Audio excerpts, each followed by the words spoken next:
Good morning, good afternoon, or good evening. I'm Paige McGarry, Category Manager at Scientist.com. This is Insights and Outcomes, a HealthEconomics.com podcast. On today's episode, we're diving into the world of federal grants and healthcare policy. Over the past year, executive orders and mandates have been shaping the landscape in ways that affect everything from emerging healthcare sectors to public-private partnerships. I'm joined today by Dalfoni Banerjee, an award-winning entrepreneur and consultant. With over 30 years of hands-on experience, her expertise spans the full drug development cycle. Dalfoni has built and executed go-to-market strategies and successfully launched multiple drug products across more than 12 therapeutic areas. In 2011, Dalfoni founded and continues to operate 360 Pharma Solutions, which has a mission to support startup and established pharmaceutical, biotechnology, and medical device companies with subject matter experts who help teams accelerate development, overcome challenges, and avoid preventable delays. Dalfoni, it's great to have you on the podcast. Thank you, Paige. It's fantastic to be here.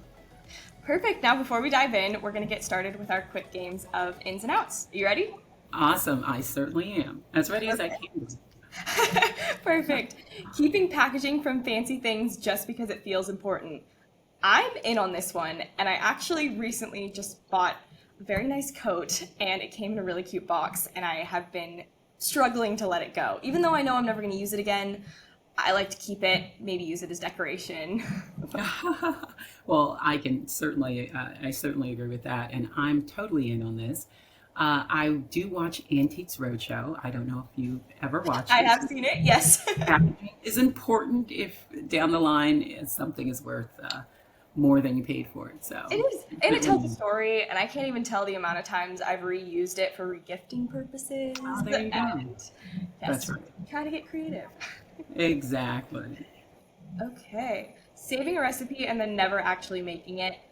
Yes, I would say this is a bad habit of mine, especially if I'm hungry and I'm scrolling through Instagram or some sort of social media and I get into a food doom scroll. I tend to save recipes thinking that I'll make them. Some of them I actually do, but I would say more often than not I don't. That's interesting. So for me, I'm out on this one.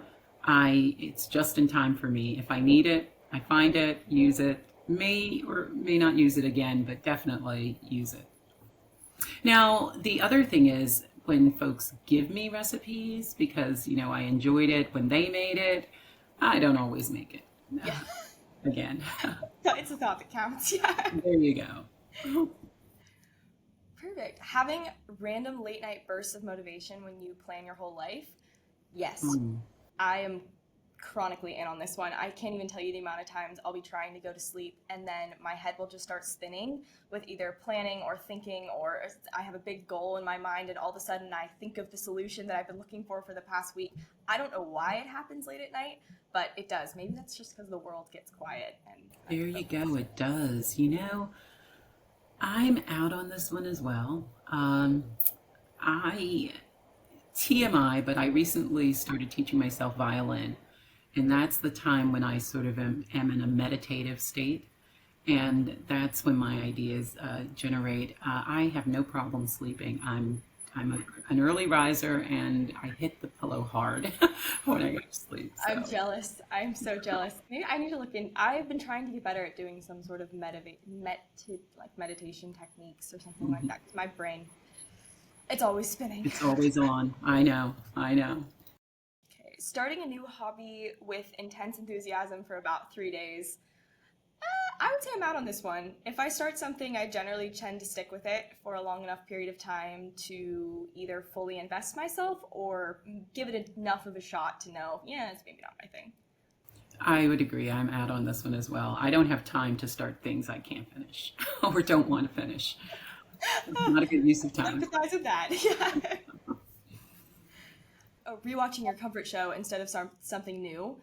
Yeah, I would say I'm in on this one, especially if I have a busy stint of life going on. I tend to have a really addictive personality when it comes to new TV shows, and knowing that about myself, I don't let myself start new shows that I know I will get heavily invested in unless I have the time. That's very interesting. So I'm out on this one as well. I don't watch a lot of TV. I, play the violin instead. Admirable. Very admirable. Okay. That was it. Awesome. Perfect. Fantastic. Short and painless. Mm-hmm. That was fun. Thanks for doing that. Of course, no, we always think it's a fun little icebreaker, and it's fun for the listeners as well to sort of see the personal aspect of the person that we're talking to. Okay, great. Well, today I just wanted to start off with the big picture and really understanding. So executive orders and mandates play a significant role in shaping federal grant policies. Can you provide an overview of the most impactful executive orders or mandates in the grant or healthcare landscape over the past year? Well, there are a number of them. A couple of them come to mind. One is, it's called Revolutionizing and Realigning United States Foreign Aid. And this is important not just for the foreigners, but for the U.S. as well. I'll explain that a little bit later. But the key provisions of this mandate is that it pauses foreign development assistance obligations and disbursement. It paused it for 90 days while agencies were reviewing programmatic efficiencies and alignment with presidential foreign policy. Exemptions are allowed for humanitarian programs, life-saving medicines, and that kind of thing, but not activities aligned to, let's call them controversial issues. There are several, in essence, the grant, the impact on grants is epitomized in USAID or USAID, or some folks call it USAID. And other U.S. Foreign agencies, they've been stalled. NGOs may face delays in funding. Medical device or vaccine programs especially may be exempted, but maybe not, which is very important. Some key points of controversy around this particular provision: the legal risk about whether the administration can delay or withhold Congress appropriated funding, especially the foreign aid, has been challenged. Has been sort of an erosion in trust of continuity, of course, because if you just cut something off midway, that has an impact, a real life impact in some cases. In essence, there's been a lot of impact. The other mandate is the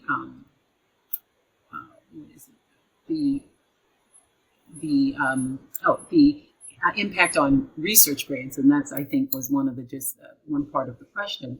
Healthcare research and grants. It's a little bit of a turmoil. It's a little bit of turmoil right now. I want to say a little bit chaotic, but maybe not that far. Definitely disruption in funding and uncertainty. And I think it's the uncertainty part that is the most impactful.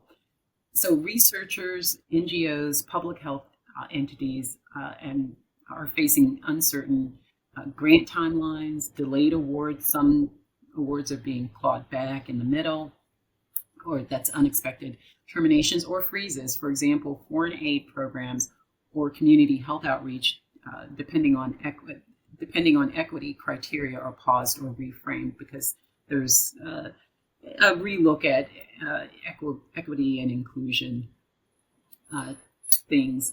This is important, and the reason I bring it up, because in the context of foreign aid being paused or clawed back, because what starts offshore doesn't necessarily stay offshore forever, especially in the realm of diseases and especially with infectious diseases. So it's so important. It has a lot of, these mandates have a major impact, not just here in the U.S., but abroad as well.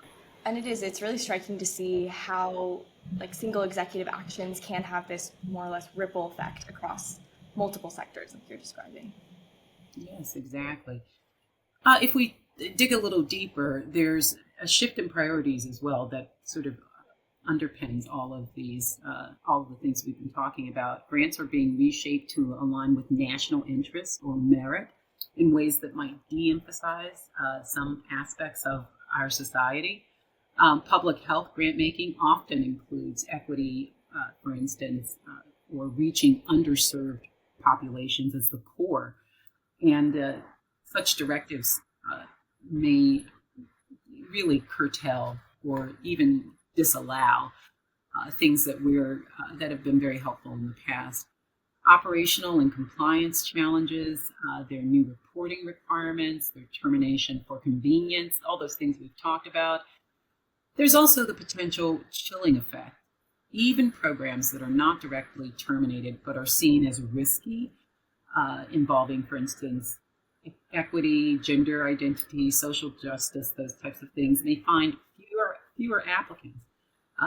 Organizations that once would be at the cutting edge of these types of things are no longer there because they are chilled into not even applying. So one last thing, there are some ongoing legal policy tensions. Several court rulings have already been blocked.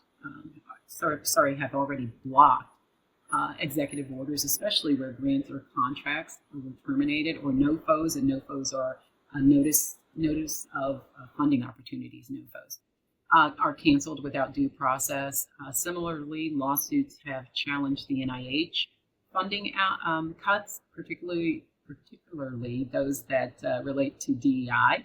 Some parts have been reinstated by court order, so it seems like that. Mm-hmm. And how have these recent executive actions influenced the sort of accessibility or availability of federal grants for smaller organizations and emerging sectors? Yes, well, there's good and bad there. Good and bad news, that is. Yes. There is a mandate or executive order specifically called Improving Oversight of Federal Grant Making. So I'm familiar. Yes. Oh, you're familiar. Well, in the club. Who would have thought? Yeah. Yes, the broad changes are, in my mind, the political appointees, whereas all of these grants traditionally have been reviewed for scientific merit by scientists who understand the approach or the science behind various grant opportunities. Now they're being reviewed by political appointees. I don't have a window into. I would hope that the political appointees are scientists and understand what they're reviewing. And if that's the case, then maybe there's a wash there. But if they aren't, I fear that the merit can't. For some grant opportunities might not be realized, might not be understood. Yes. So those are the key provisions I was talking about. They encourage, for instance, there's greater ability to terminate grants, requirements for simpler language and NOFO. So this is the other side of the coin. So I talked about, if the political appointees don't really understand the science, there may be some impact there. But on the other side of that coin is that language in the NOFOs have to be simpler. I, for one, think it's pretty simple right now, but maybe they're trying to, make sure that all types, anybody across any level can understand what the NOFOs are really after. Also, there is a push toward a broader recipient base. So not just repeat players and those players who have lower overhead costs. So that means that maybe smaller companies, smaller organizations, not necessarily companies, can have access to grants. It could level the playing field a little bit. Level the playing field, that's right. To just follow up on that, because there are some controversies around this. So, before I get to that, the overall impact, slow down grant issuance, politicized potentially, what's often been a peer review, expert-driven decision process. Some grants may be terminated, all those things we've just talked about. Now, with regard to the controversies, with regard to the public-private partnerships, the recent mandates from 2025 are significantly reshaping the landscape, as we just talked about. What's challenging, or changing rather, for public-private partnerships, and sorry, I'm just going to say PPPs from now on. No, go ahead, it's a mouthful. Okay, what's changing for PPPs is that partnerships traditionally thrive on federal grant funding or cost sharing, collaborative innovation with regard to healthcare research, for instance, long-term project stability, and that infrastructure that you build over time and you use it for quite a while. The trust that rules won't just change in the middle of the midstream, and new mandates are injecting uncertainty, just uncertainty writ large, in various ways. So, under the recent EO on federal grant oversight, this was just in August 2025. Political appointees now review and approve grant opportunities to ensure alignment with national priorities. We talked about that. There's reduced predictability. So a grant or partnership that looked viable last year might not be this year. So I could go on, but I'll stop there. It's been quite a bit.